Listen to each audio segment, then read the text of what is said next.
আসরটা বেশ সুন্দর হয়ে যায়, তাই না? এই যে বাবা, আরেকটা ভুল ধারণা আমাদের মধ্যে আছে, হরিবাসর।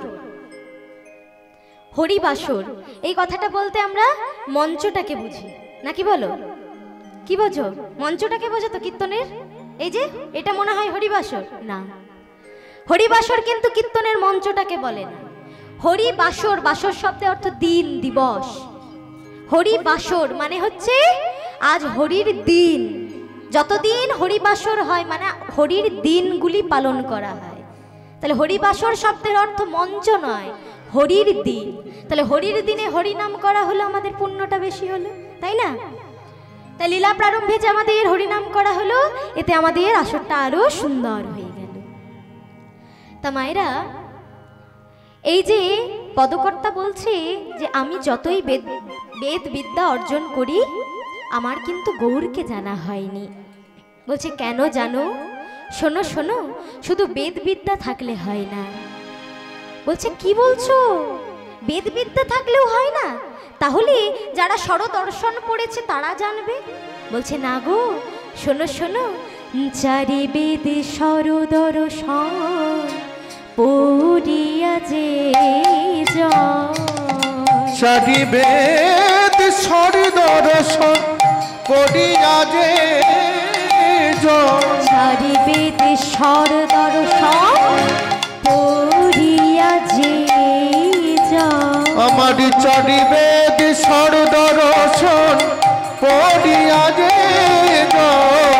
সে যদি গৌরাঙ্গ নাহি ভজে, নাহি ভজে, সে যদি গৌরাঙ্গ নাহি ভজে, নাহি ভজে, সে যদি গৌরাঙ্গ নাহি ভজে, নাহি ভজে, সে যদি গৌরাঙ্গ নাহি ভজে, নাহি ভজে। শুনে রাখো, বৃথা তার অধ্যায়ন লোচনবিহীন বৃথা তার অধ্যায়ন লোচনবিহীন। বলছে বৃথা তার অধ্যায়ন লোচনবিহীন। বলো কাজ কি আছে?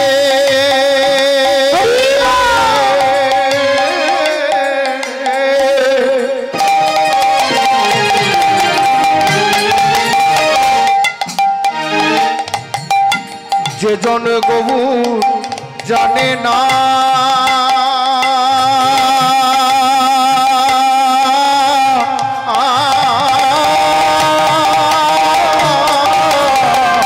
বৃথাতা অধ্যায়ন লোচনবিহীন জন। দর্পণে অন্ধের কি বা কাজ, কি বা কাজ, দর্পণে অন্ধের কি বা কাজ, কি বা কাজ। দর্পণে অন্ধের কি বা কাজ, কি বা কাজ। বলো দর্পণে অন্ধের কি বা কাজ, কি বা কাজ। তাই না মা? কাজ কি আছে গো, আজ কি আছে গো, কাজ কি আছে গো, বলো কাজ কি আছে গো। ওই অন্ধেরাই নাই কাজ কি আছে গো। ওই নাই অন্ধেরাই নাই কাজ কি আছে গো। যার সর্বাঙ্গ থাকতে দুটি নয়ন গেছে, বলো অন্ধেরাই নাই কাজ কি আছে। যার সর্বাঙ্গ থাকতে নয়ন গেছে, অন্ধেরাই নাই কাজ কি আছে। দর্পণে অন্ধের কি বা কাজ, কি বা কাজ। দর্পণে অন্ধের কি বা কাজ, কি বা কাজ। দর্পণে অন্ধের কি বা কাজ, কি বা কাজ। বলো দর্পণে অন্ধের কি বা কাজ, কি বা কাজ। দেখুন, পদকর্তা কি সুন্দর ব্যাখ্যা দিচ্ছেন। বলছে বেদ বিদ্যা জেনে যদি কেউ গৌরকে না ভজে তার অবস্থা কেমন জানো? যেন একটা অন্ধের হাতে আয়না দেওয়া। মানে ও মায়েরা, একটা অন্ধকে যদি আমি একটা আয়না দিয়ে বলি, ও ভাই এই আয়নাটাতে তোমার মুখটা দেখে বলো তো তোমার বদনখানা দেখতে কেমন, অন্ধ কি বলবে? হে মহাজন, ভগবান আমাকে সব কিছু দিয়েছে, কিন্তু আমার দুর্ভাগ্য আমার যে আমার নয়নের মণি দুটো কেড়ে নিয়েছে। বলো বলো তাহলে কিভাবে দেখে বলি আমার বদনখানা দেখতে কেমন? তদ্রূপ এই কলিকালে জন্মগ্রহণ করি যে গৌরকে চেনে না, গৌরকে জানে না, কিন্তু 4 বেদ পড়েছে, 6 দর্শন পড়েছে, তার অবস্থা ঠিক এই অন্ধের মতো। তাই বলছি দর্পণে অন্ধের কি বা কাজ? দর্পণ মানে আয়না, আয়নাতে অন্ধের কোনো কাজ নেই। এখন সাধারণ মানুষ বলছে পদকর্তা এত কিছু অধ্যয়ন করে আমরা যদি গৌর কৃপা কৃষ্ণ কৃপা লাভ করতে না পারি আমরা জানবো কি করে? আমাদের তো বেদ জ্ঞানও নেই। ও মা, কারোর বেদ জ্ঞান পড়া আছে? খুব কম মানুষ বেদ পড়েছে, তাই না? আমরা সাধারণ মানুষ কেউ 4 বেদ পড়েছি, কেউ না 6 দর্শন পড়েছি, কেউ পড়িনি, বেশিরভাগ পড়িনি। তাহলে বলছে আমাদের তো বেদ জ্ঞান নাই, একাগ্র চিত্তে ভগবানকে ডাকতেও পারি না, তাহলে আমরা পাবো কি করে? তবে হ্যাঁ শোনো বৈষ্ণব পদকর্তা, আমাদের বেদ জ্ঞান নাই ঠিকই, কিন্তু জানো তো ওই ভগবানের যখন নাম গান হয় তখন কিন্তু আমার বড় আনন্দ হয়। ওই যে আমি যখন রাস্তা দিয়ে পেরিয়ে যাই, পাশে যখন মন্দির দেখতে পাই, আমি কিন্তু নিজে থেকে আমার মাথা নত করে প্রণাম করি, নিজে থেকেই হয়ে যায়। ও মা, মন্দির দেখলে প্রণাম করতে ইচ্ছে হয় না? দেবে, ওটা কিন্তু নিজে থেকেই হয়। আবার কি বলছে শোনো না পদকর্তা, আরেকটা হয় জানো তো, ওই বৈশাখ মাসে যখন নগর কীর্তন হয়, পাড়ার ছেলেরা সব গাইতে গাইতে ছুটতে ছুটতে যায়, কিভাবে জানো? শোনো শোনো, এসো দুটি ভাই গৌরনিতাই, এসো দুটি ভাই গৌরনিতাই, এসো দুটি ভাই গৌরনিতাই, এসো দুটি ভাই গৌরনিতাই, দ্বিজমণি দ্বিজরাজ হে, দ্বিজমণি দ্বিজরাজ হে, দ্বিজমণি দ্বিজরাজ হে, দ্বিজমণি দ্বিজরাজ হে, আমি পুজিব চরণ এই একই চরণ রাখিব হৃদয় মাঝে, আমি পুজিব চরণ দুটি নয়ন রাখিব হৃদয় মাঝে। অবশ্য পদকর্তা, আমি তো আবার গাইতে জানি না, কিন্তু আমি কি করি জানো? আমি ওদের সাথে ধেই ধেই করে নৃত্য করি। কিভাবে জানো? দেখো দেখো।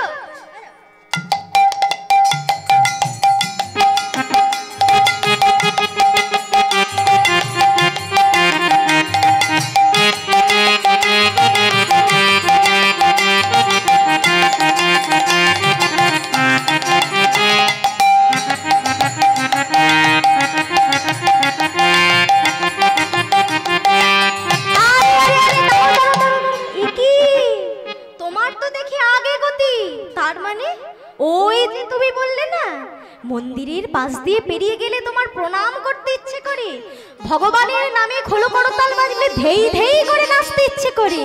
আরে ওর মধ্যেই তো রয়েছে। শোনো শোনো, একটা কথা কি জানো? বেদ বিদ্যা দুহু কুছ নেহি জানো তো, বেদ বিদ্যা দুহু কিছু নাহি জানো তো, বেদ বিদ্যা দুহু কুছ নেহি জানো তো, আমার যে জনা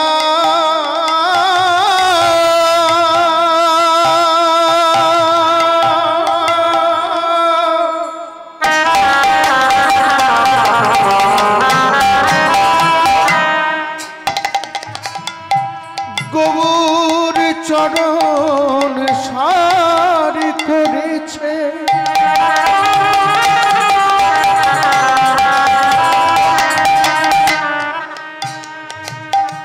তারা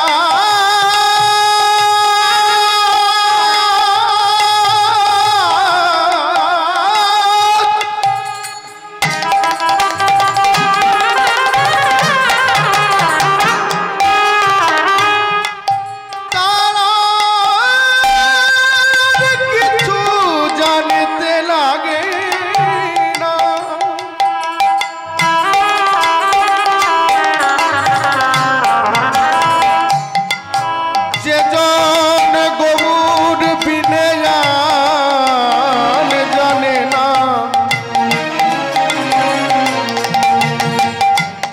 তারা অন্য কিছু জানা প্রয়োজন না। চারি বেদ স্বর্গরস পড়িয়া যে वेद विद्या दूह कुछ नहीं जानत, বেদ বিদ্যা দুঃখ কিছু নাহি জানো, সে যদি গৌরাঙ্গ করে সার ভগবান, সে যদি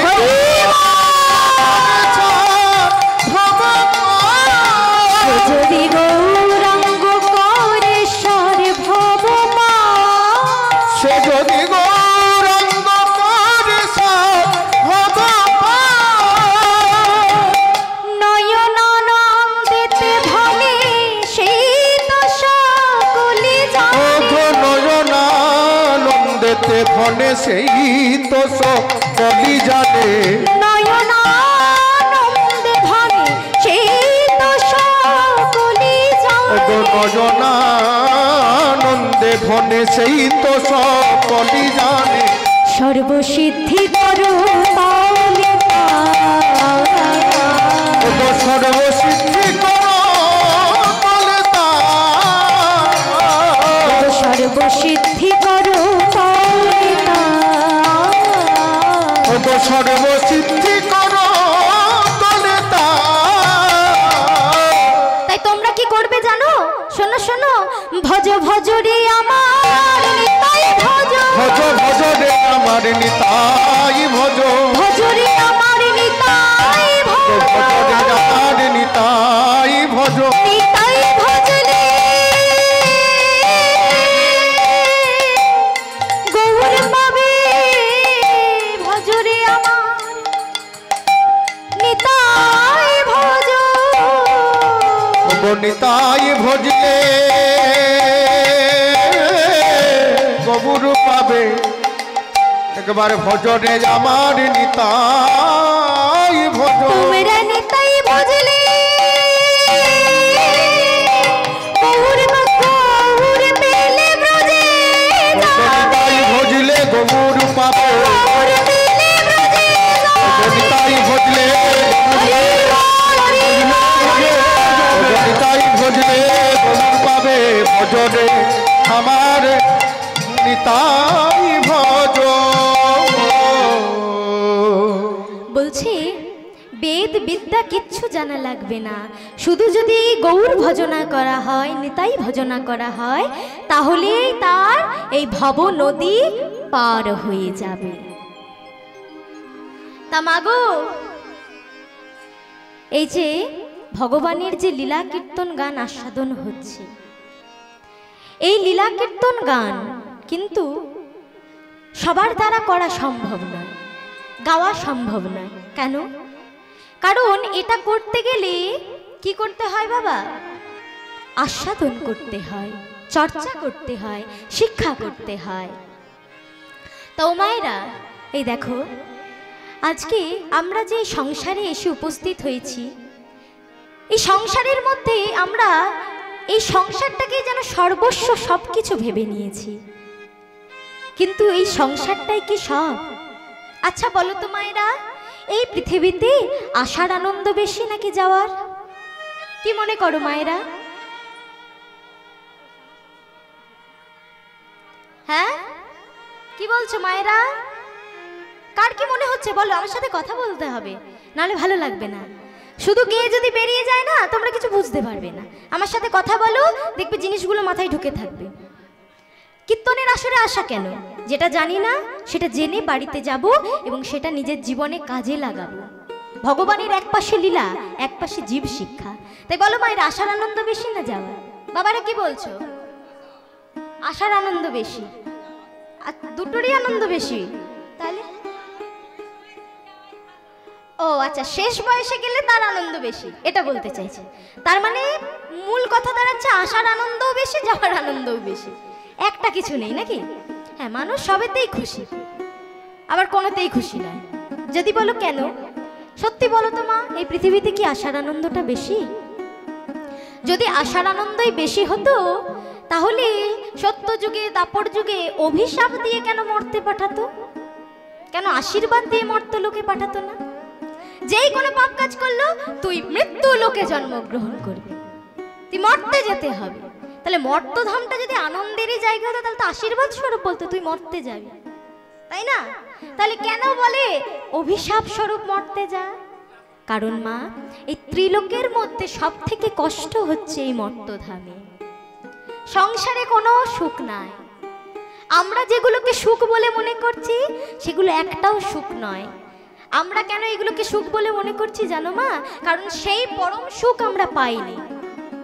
এবার যে ধরো কোনোদিন 5 স্টারে খায়নি, তার কাছে ধাবার রান্নাই ভালো লাগবে, লাগবে তো। এখন আবার 5 স্টারের তুলনা করলে যাবে না, এখন শুধু স্টারগুলোই থাকে, ভেতরে সব বেকার। হরি বল।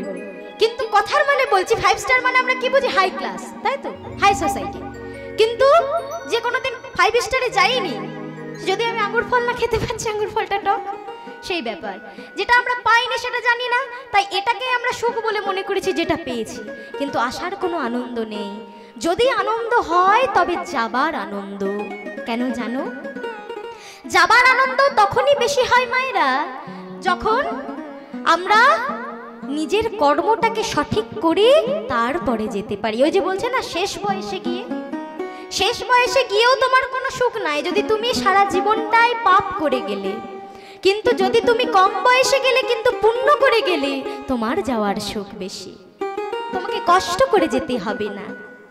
কিন্তু আমরা কলির জীব, আমরা এই সংসারটাকে, এই যে তোমরা বললে আসার কত আনন্দ, সংসারের কত আনন্দ, তাহলে তোমরা মনে করেছো সংসারে কত আনন্দ। আমরা কলির মানুষ, আমরা এই সংসারটাকে আনন্দের জায়গা মনে করি। আমাদের কাছে ছেলে মেয়েরা আপন, স্ত্রী আপন, স্বামী আপন, মনে হয় তারা আমার কাছে সারা জীবন থাকবে। কিন্তু আদেও একটু গভীরে গিয়ে ভেবে দেখো তো মা, এরা কি কেউ তোমার আপন? হ্যাঁ গো, এরা কি কেউ তোমার আপন? কেউ নয়। আপন কে? একমাত্র ভগবান। শুধু কৃষ্ণ বলবো না, যার যা আরাধ্য বা আরাধ্যা, তিনি একমাত্র আপন। ঈশ্বর কখনো সন্তানের ক্ষতি করে না, তাকে ফেলে দেয় না। একটা কথা আছে না মা, ভগবান যা করে মঙ্গলের জন্য করে, তাই না? এই যে আজ হরিবাসরের আয়োজন করেছেন উনি মায়ের পুজো উপলক্ষে, তা আমরা সবাই এসেছি, কৃষ্ণ নাম গাইছি, কালকেও দিদি গিয়েছেন। তা যেই কৃষ্ণ সেই কালী, তাই না? আজ মা যখন সামনে আছে, গৌরলীলার মধ্যেও একটা মায়ের গান যদি না হয়, মা বড় অভিমানী, যদি অভিমান করেন, তাই না? যদিও উনি আনন্দ পাচ্ছেন যে আমার সামনে আমার সবাই গোবিন্দকে আরাধ্য বলে মনে করে, সব দেবদেবী, এমনকি ভগবান শিব পর্যন্ত গোবিন্দকে আরাধ্য বলে মনে করে। কালকে আপনারা শুনলেন যে ফুলটা মাথায় গিয়ে পড়লো, শুনেছেন তো নাকি? মন দিয়ে শুনেছেন তো? হ্যাঁ, ফুলটা মাথায় গিয়ে পড়ছে, তখন কি বলছে শিব? বলছে এই আমার গুরুর দেওয়া। তাহলে সবাই গোবিন্দকে আরাধ্য ভাবে, কিন্তু গোবিন্দ আবার সবাইকে আরাধ্য করেন। আমি নিজেকে যদি বড় বলি, আমি কোনোদিন বড় হতে পারবো না। একটা ছোটদের কবিতা আছে না, বড় কে? লোকে যারে বড় বলে বড় সেই হয়, নিজে যারে বড় বলে বড় সে নয়। তাই গোবিন্দ কিন্তু সর্বক্ষণ সর্বদা সকলকে বড় করেছেন। তা দেখো মা, আজ আমরা এই সংসারে যাদেরকে আপন বলে মনে করি, তারা কিন্তু কেউ আমার আপন নয়।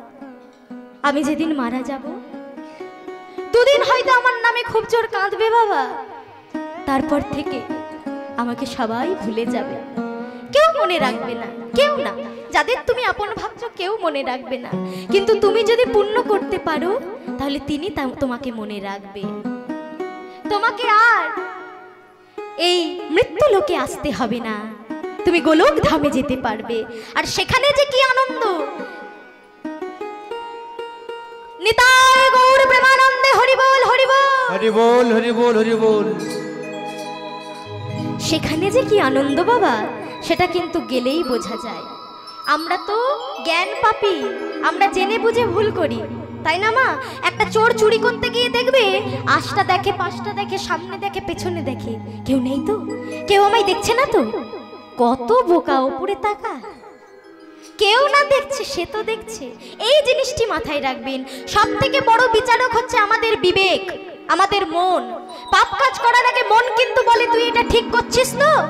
তোমার বাড়ির লোক বলো, তোমার পাশের বাড়ির লোক বলো, তোমাকে এগিয়ে দিতে পারে, হ্যাঁ হ্যাঁ ঠিক করছিস, যা না। কিন্তু মন কিন্তু একবার অন্তত প্রশ্ন তুলবে, তুই ঠিক করছিস তো। সব থেকে বড় বিচারক মন, তাই মনের কথা শুনবে। আমরা জ্ঞান পাপী হই, তাকে ভুলে যায়, ঈশ্বরকে ভুলে যায়, সংসারে নিয়ে মেতে উঠি। তাই কি সুন্দর শ্যামা সঙ্গীতে বলছে, যার জন্য মর ভেবে, ভেবে বলো সে কি তোমার সঙ্গে যাবে, যার জন্য মন ভেবে সে কি তোমার সঙ্গে যাবে। কেউ যাবে? যার জন্য মর ভেবে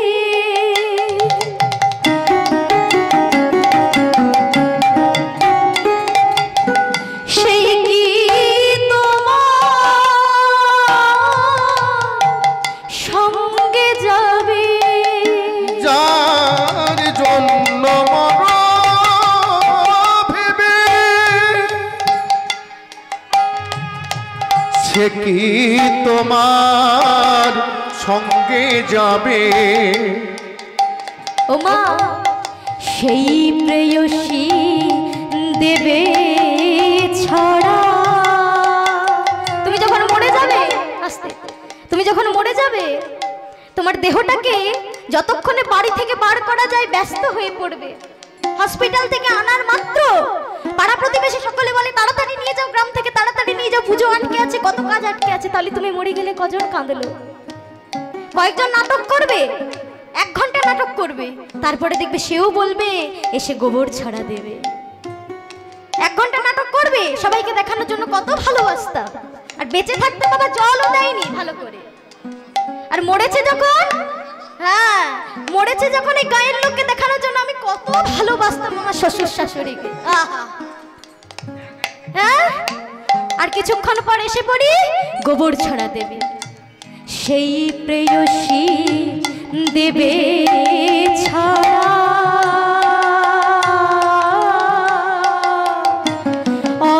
অমঙ্গল হবে বলে ভেবে মনকে ভ্রমঙ্গলে ভুলো না দক্ষিণা কালী অন্ত হয়ে মায়া জালে মন কেউ কারো নয় মিছে ভ্রমঙ্গলে ভেবে দেখ মন কেউ কারো নয়। তাহলে আমরা এই সংসারে এসে যেন আস্তে ভগবানকে না ভুলে যায়, যেন আমাদের আরাধ্যকে না ভুলে যায়।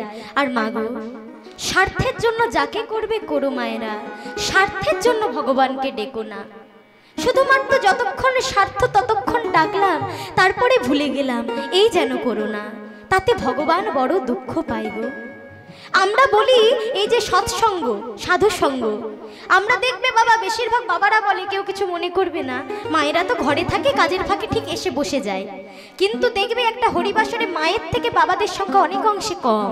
কেন বলো তো? বাবারা খোঁজে রবিবার, যদি রবিবার হতো তাহলে যেতাম। তাহলে ভগবানকে তুমি বলছো রবিবার হলে তবে যেতাম। বিচার করে বলো তো মা, একদিন কোনো বাবা বিপদে পড়েছে আর ভগবানকে ডাকছে, হে ঠাকুর আজকে এই ব্যবসাটা আমার পার করে দাও, আজকে যেন আমার এই সব বিক্রি বাটা ভালো করে হয়ে যায়, আজকে যেন আমার মেয়েটার বিয়ে হয়ে যায়। আর তখন যদি ভগবান বলে দেয় রবিবারে আসবে, সেদিন আমি ফাঁকা থাকি, আমি দেখে দেব, কেমন লাগবে? কিন্তু ভগবান করে, ভগবান সব সময় তোমাদের জন্য তৈরি। তুমি যদি এক হাত বাড়াও, ভগবান 10 হাত বাড়াবে, কিন্তু আমরা এক হাত সেই বাড়ানোর মতো বাড়াতে পারি না। দেখো না, হরিবাসরে আমরা হরি বলনি বলনি বলে কতবার হাত তুলতে বলে কীর্তনিয়ারা, কিন্তু কে কতবার নিজের ইচ্ছেতে তোলে। জোর করে করানো আর নিজে থেকে করানোর মধ্যে পার্থক্য আছে। তাই বলবো, সবাই ভগবানকে ভালোবাসবে অন্তর থেকে, স্বার্থে নয়। যদি অন্তর থেকে ভালোবাসো, স্বার্থ সিদ্ধি এমনিই হয়ে যাবে, কারণ তিনি হচ্ছেন সর্বমঙ্গলময়। এমনকি মাও মঙ্গলময়ী, অমঙ্গল করেন না। আর তারা অন্তর্যামী, তোমায় চাইতে হবে না, তারা জানেন কোনটা দিলে তোমার ভালো, কোনটা না দিলে তোমার ভালো, সেই অনুযায়ী দেয়। তাই বেশি কথা বলবো না মা, লীলা পড়ে আছে। গৌরচন্দ্রিকা মানে গৌর বিষয় পদাবলিতেই যদি বেশিক্ষণ থাকি তাহলে অনেকটা বড় হয়ে যাবে, তাই চলো আর বেশিক্ষণ থাকবো না। আজ পদকর্তা বলছে এই লীলা রস আস্বাদন করতে গেলে অভ্যাস করতে হয়। কি অভ্যাস জানো? শোনো, অগমনি গম বেদ সার, অগমনি গম বেদ সার, অগমনি গম বেদ সার, অগমনি গম বেদ সার, লীলা কর তুহি কোঠ বিহার, অগমনি গম বেদ সার, লীলা কর তুহি বেদ সার। নাসির মামুদ করত হিয়াস, চরণে শরণ গান রে, নাসির মামুদ করত গিয়া, চরণে শরণ দাস রে। নাসির মাহমুদ পদ রচনা করে বলছে, আমি ওই চরণে শরণে নিলাম, আমি যোগী চরণে শরণ নিলাম, আমি ওই চরণে আমি শরণে নিলাম, চরণে শরণ নিলাম। দিও দিও